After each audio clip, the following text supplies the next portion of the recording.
it's Biddy Penny. Welcome back to my channel. Today I'm playing with Scrappy Tails.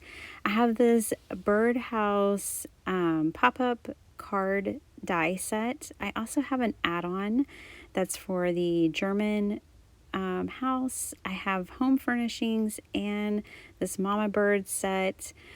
I'm gonna play with everything. I didn't fit in the home furnishings in the video today, but I actually am going to use it on this project later. So right now I'm tracing to the outside of the die. This is on a thin cardboard. I am making a sketchbook and I'm going to fill it up. I woke up this morning and I just had this project on my mind, and luckily it was early enough in the morning that I could get it all put together.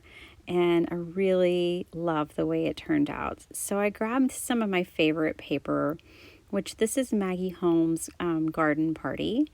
And I'm making the cover of an accordion sketchbook. Now, I know a lot of you might not want a sketchbook or need a sketchbook, but you could adjust this project for like a mini album for scrapbooking very easily. Yeah, so it doesn't have to be an artist sketchbook. This paper I'm using here is an artist paper for mixed media, and it is 8.5 by 11. What I did is I just took it and made sure that I accordion folded it.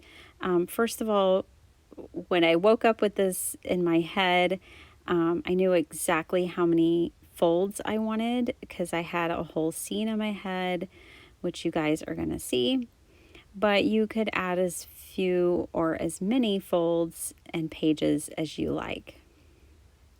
It's really quite easy, and putting it together like this doesn't require any binding, which always makes it beginner friendly. So I've got exactly the number of panels that I wanted. I'm just eyeballing everything, and I bring in my Humi gouache, and I have some new beautiful ceramics for my palettes. I got these at the craft fair, which I meant to have that video already edited and up for you guys, but life is so hectic these days. It's really becoming a challenge to keep up. All right. I'm only going to show you some of the painting, but I am painting this whole scene, which is why I'm even making this journal, because I really wanted to paint this and I wanted it exactly in this layout and everything. I mean, it was like a bolt of lightning. I got up at 4:30 in the morning. Like, I woke up, this bolt of lightning hit me, and I just jumped out of bed and went and made it. Okay, so what I'm doing is painting the back of the cover there. So this is just on cardboard. I didn't prime it or anything, and the gouache is going to be just fine on it. I'm painting it to match the paper, and I'm just doing this because I know the edges of it are going to show.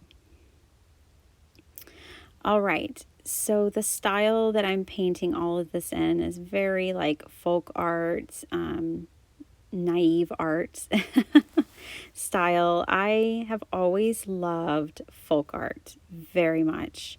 I love Cuban folk artists, Grandma Moses. I mean, there's so many amazing artists, like I can't even name them all, but there is a current one who has my heart. Her name is Sandy Hessler. She's here on YouTube. She is such an inspiration to me. I love her dearly. So this is really based on how she has inspired me. And so I decided to paint my table red. She has a red table that she includes in a lot of her still lifes. She does a lot of still life painting. She is just so fun, you guys. If you're ever looking for an artist blog to follow, I couldn't recommend her enough. Like, she's just a sheer delight. All right, and I'm gonna have some blue chairs for this table. And what I'm doing is kind of creating interest on every page. The whole thing is going to tie together. So I'm painting a room. But I wanted to make sure that every page of the book, if you were to flip through it one page at a time, that it would have interest. This chair is very wonky compared to the other, but that's exactly why I love this art form, because it's so forgiving. I haven't painted in years. I'm so happy that I'm getting back into painting. I really haven't painted since my son was born, which was over 11 years ago. And so I think that coming back into it in this folk art way is just perfect, because it's just fun. Very, very fun. Definitely as I was painting this, I realized like there's certain aspects that I wish would have come to me first. Like, I'll show y'all as we get to it, but just as far as layering, for instance, I wish I would have figured out which walls I wanted to put my wallpaper on, my wallpaper patterns, before putting the other objects. And but luckily with gouache, it's not a big deal, so anything really goes. I love gouache because now I've got this dark colored rug, but I wanted to put pink stripes on it, and that's totally fine to do with gouache. You know, I have this yellow background, and all of these colors are going to cover it perfectly. Well, it's not really yellow, it's orange. I think the colors were just so fantastic. I chose to use my Hemi gouache today because I honestly didn't think I would get this whole thing painted in one go. I thought that this was going to be more of a, like, over a couple of sessions, but once I started going, I just could not stop myself. I painted and I painted and I painted. Okay, so here's an example. Like, I've put in a chair, I've put in a plant, and now I decide I want to make some bird wallpaper. So over on the left side, you can see a little piece of white scratch piece of paper. Over there, I just kind of played to make sure I knew what kind of bird I wanted to paint. Now, I knew, because I'm painting a pattern and it's just of the same bird going different directions, I knew I needed somewhat of a formula, but I still wanted it to be loose. It would just have been great if I'd done all the birds first, but again, with gouache, it really doesn't matter.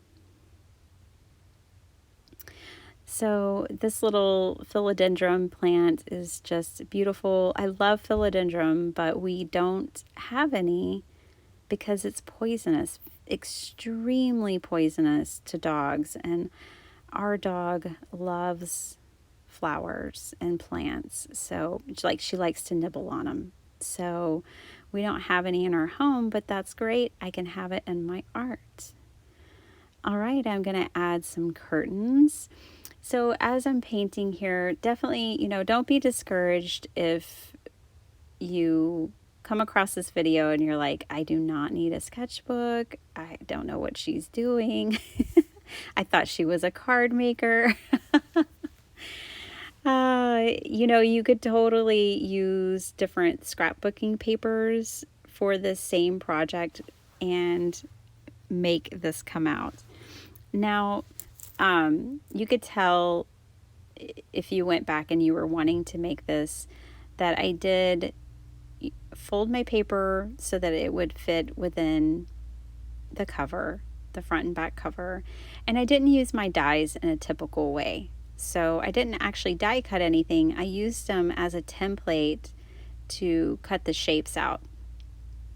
So I traced on the outside of the die for the cover of the book, the front and back cover, and then I folded it to be smaller.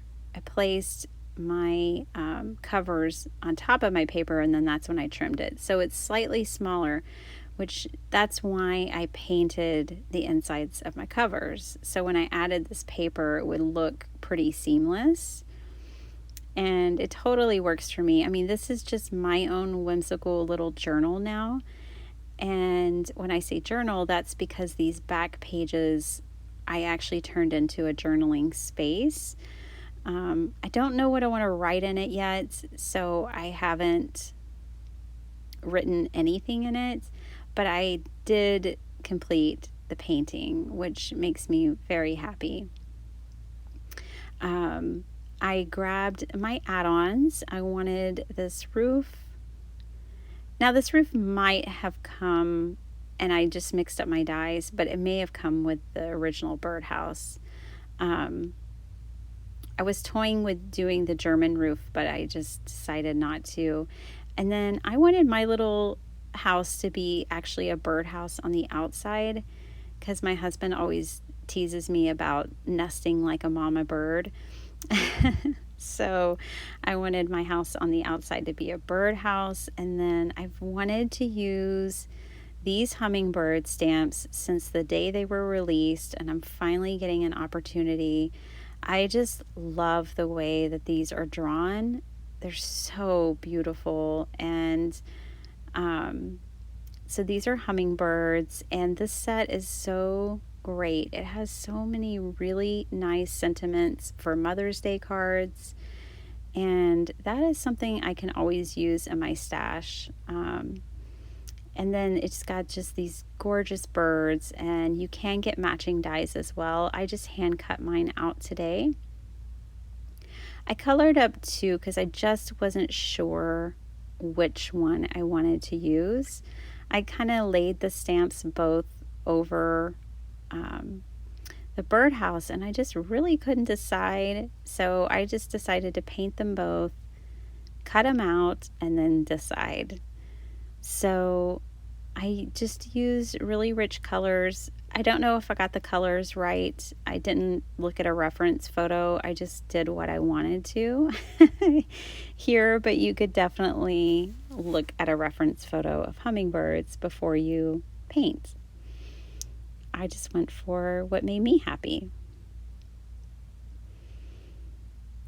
I had so much fun playing with this idea, and I mean, I think, of course, we could create this without the dies, but there's something really magical, I have to say, about Scrappy Tails designs, because over and over I keep going back. Like, they're so foundational, and like I have made at least 3 mini albums with Scrappy Tails dies, and there's so many just pieces that you can use throughout the year and make so many different projects. They're so inspiring. I just love having them in my stash and getting the opportunity to play with them. So here is how my little picture turned out. This is exactly what I was dreaming of when I woke up this morning.